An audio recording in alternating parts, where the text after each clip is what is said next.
Zero FIR అనేది అందరికీ తెలిసిందే.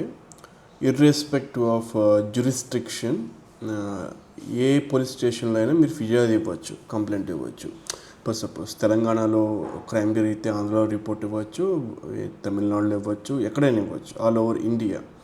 సో దీని హిస్టరీ వస్తే ఏంటంటే 2012 నిర్భయ గ్యాంగ్ రేప్ జరిగిన తర్వాత ఆ కోర్ట్ ప్రొసీడింగ్స్ ఆ టైంలో 2013లో జస్టిస్ వర్మ కమిటీ ఒకటి ఫామ్ చేశారు.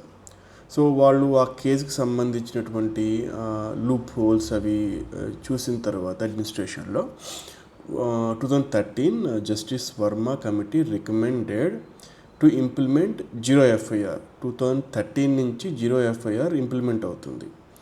సో ఇమీడియట్గా ministry of home affairs advisories issue చేసింది ఆల్ ఓవర్ ఇండియాకి. సో అన్ని ఇంప్లిమెంట్ అవుతాయి. So this is the history. And moreover why it has got the zero అంటే ఏంటంటే, ఫర్ సపోజ్ ఆంధ్రాలో క్రైమ్ జరిగింది, మీరు తెలంగాణలో కరీంనగర్లో కంప్లైంట్ రైజ్ చేశారు పోలీస్ స్టేషన్కి వెళ్ళి. అక్కడ ఎఫ్ఐఆర్ రిజిస్టర్ చేస్తారు. రిజిస్టర్ చేసిన తర్వాత వాళ్ళు దానికి ఇచ్చే నెంబర్ జీరో. దాని తర్వాత ఎక్కడైతే క్రైమ్ జరిగిందో Andhra concern police station transfer చేసిన తర్వాత ఆంధ్ర పోలీస్ స్టేషన్లో ఎఫ్ఐఆర్ నెంబర్ ఇస్తారు.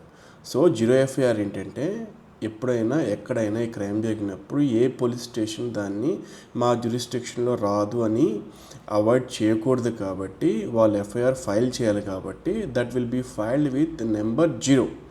ఎగ్జాక్ట్గా ఆ కన్సర్న్ పోలీస్ స్టేషన్కి ఆ ఎఫ్ఐఆర్ ట్రాన్స్ఫర్ అయిన తర్వాత జ్యూరిస్డిక్షన్ ఆఫ్ క్రైమ్కి అప్పుడు ఆ పోలీస్ స్టేషన్ వాళ్ళు ఎఫ్ఐఆర్ నెంబర్ ఇస్తారు. That is the normal FIR. So this is the history for zero FIR.